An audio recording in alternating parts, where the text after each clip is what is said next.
2 bullets, 1 shooter. Bye-bye, Lundy. But who was responsible for his death? Welcome back, guys, to Fog Entertainment. Today we're asking a big question, but a pretty obvious question depending on how you take it. But we're asking, who is truly to blame for Frank Lundy's death in Season 4 of Dexter? Now, is it the person that pulled the trigger? Is it the person that revealed information that Lundy was tracking down the Trinity killer? Is it the Trinity killer himself for getting Lundy into this? Or could it be the person that Lundy was sleeping with that night and perhaps let his guard down? I mean, there is definitely a reason I think you could vote for all 4 of these people. We've got Christine Hill, Debra Morgan, Joey Quinn, Arthur Mitchell. I'd say some are a bit more to blame than others. So we're going to get into it right now. And I think we'll go from the lowest amount of votes to the highest amount of votes. Is that the fair way to do it? 72 votes. That sounds about right to me. Alright. We need more votes. We do need more votes, but let's work with what we've got. So coming in last place, we've got Joey Quinn, 1%. And you know what? I think Joey Quinn needs to take a decent amount of blame. I think he needs to take a decent amount of responsibility because he's the one that revealed to Christine. He's the one that was giving out information that Lundy was tracking down this Trinity killer when he shouldn't have. And that led to, in my opinion, ultimately, Lundy getting shot. So I think that Quinn definitely should have kept his secrets to himself, but he didn't. And I think he deserves more than 1%. He does deserve more than 1%. If I had to rate him a percentage of how much it was his fault, I'd give him 20. 20's plenty. A fifth? Aye, a fifth. Straight down the fifth. Right, straight down the middle. So let's go straight down the middle and go to that dinner table. Arthur Mitchell's sitting there, he's chewing away. He is tucking into a big turkey. He got 18% of the folk. But I tell you what, it's all with this guy. You know why it's with this guy? If he doesn't start killing, then there's no need for Lundy to die. True. I mean, I can definitely see why you would say that. However... No, in terms of the actual murder, is it his fault? No, he didn't do it. But it stemmed from his original actions. Yes, but I don't think this guy had any intentions of killing Lundy. No, he didn't, but it's still his fault. And I don't think he wanted to risk anybody killing Lundy on his behalf. He wanted to stay undetected. And I don't think that Arthur would have killed Lundy. So it just proves that wee situation they had in the lobby outside the hotel, that big bank building, was genuine. His arse folded. I don't know, how much would you give Arthur Mitchell percentage-wise? I'd give him 60%. I'd say he's the least responsible. No, he's the guy. Well, it depends how you look at it, right? In terms of this period, you're right, he's probably about 1%. But in terms of the overarching, it's him. He's 60%. Right, second place with Christine Hill, the actual shooter, 22%.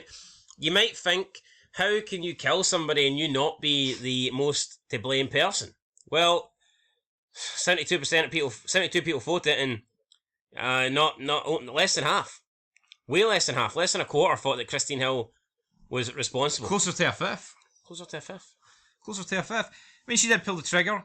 But again, as you said, you know, if Quinn doesn't tell her information, if her daddy doesn't actually kill a bunch of people, then she's not put in this situation. And Debra's also a bit to blame, which we'll get to. So I'm actually shocked she's this low. If you base it off the offence of the episode, it's obviously her fault, like the most. But when you look at Arthur, and he's the one that... It's all about perception, and that's why we do these theories. It's all about perception. Some people will perceive it differently. I mean, Christine, it's hard to argue that she isn't the one responsible because she pulled the trigger. You have to deep dive into reasons as to why. At the end of the day, I mean, she was fed information from Joey that she wouldn't have had otherwise, and then she believed she was protecting her father by doing so, and maybe even trying to be like her father, thinking that he would accept her more. So I think that Christine is to blame. Like, I mean, partially everyone's to blame, but Christine's the one that shot him, so I'd have probably put her first. No, yeah, I would probably put Christine first, but there was one person in first. When absolute ridiculous score of 58%. I don't get this, do you? Yeah, for me, I take it back. I think Debra's the least responsible for killing Lundy. What did Debra actually do? I mean, yeah, did she hinder his progress? Did she maybe distract him with a potential relationship. I mean, maybe there was the whole love triangle thing going on. And Lundy was at her apartment, and if he wasn't there, he would not have been in the car park at 5 a.m. to get shot. So, I mean, if you want to work it out like that, then I guess you can say that Debra's to blame, but, I mean, she wasn't. How was she to know that the Trinity Killer's daughter was going to try and wipe out Lundy to protect her father? I mean, that doesn't make much sense. I mean, you could, I guess when you factor it in, maybe she did distract Lundy, maybe if she never got in a relationship with Lundy, if she left Lundy alone, I don't know, potentially this doesn't happen. It just changes. I'm not sure. I think it's tough. It just changes the time. Christine was obviously going to kill Lundy at some point, or attempt to. It's just unfortunate it fell when he was leaving her apartment or hotel room, whatever it was. Or she was leaving his hotel room. So that is what it is. But if he wasn't like so close with Debra though, would he have been at the station? Would Joey have met him? Would Joey have known much about him? That is another thing, but he'd have been there regardless at the end of the day. But I guess you could argue that he was tracking down on his own behalf the Trinity Killer. I'll tell you what though, right? If he didn't stick around for Debra, would Joey Quinn have picked up on that? And would he have referred the situation to Christine? Depends. Well, blame Christine, right? Debra I'm going to put in fourth spot. Quinn was just an idiot. I think it goes Christine, Arthur, Joey, Debra. That's the way order I would put it. I would say Christine, Joey, Arthur, Debra. Fair enough. But what? Another thing. Is Christine worthy of bringing down rockstar FBI agent Frank Lundy? I'd say so, man. She's a daughter of Trinity, isn't she? True. I like the reveal.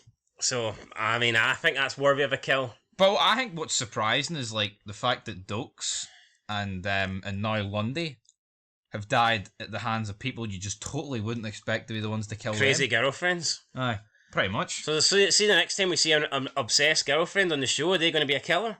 Well, probably. It's a trend. It's a code. It's a code. It's a cycle. Let's get into the comments. Olinke said assault weapons. I'm pretty sure she used a gun. But I mean, that could be a dig. Fire weapon, mate. That could be a dig there. Fire weapon. A fucking... A pistol. Firearm. A pistol? Jesus Christ, man. What are we? I'm pretty sure she used a pistol, a firearm, but I mean, that could be a dig, couldn't it? Because the media's always saying, oh, I need to ban assault weapons. Aye, it was a pistol, though. It was a pistol, so, Olinke, nice wee smart Something comment. tells me Christine Hill ain't walking around with an AR-15. Probably not, but, I mean, who knows? Anyway, guys, that is it. 5'8", you don't tend to carry those weapons. I mean, you think Arthur Mitchell would run around with a big AR-15? No, I think he just runs around with fucking... kids. Aye. And hammers. His fan. Anyway, guys, that's it. We'll catch you in the next one. Until then, peace.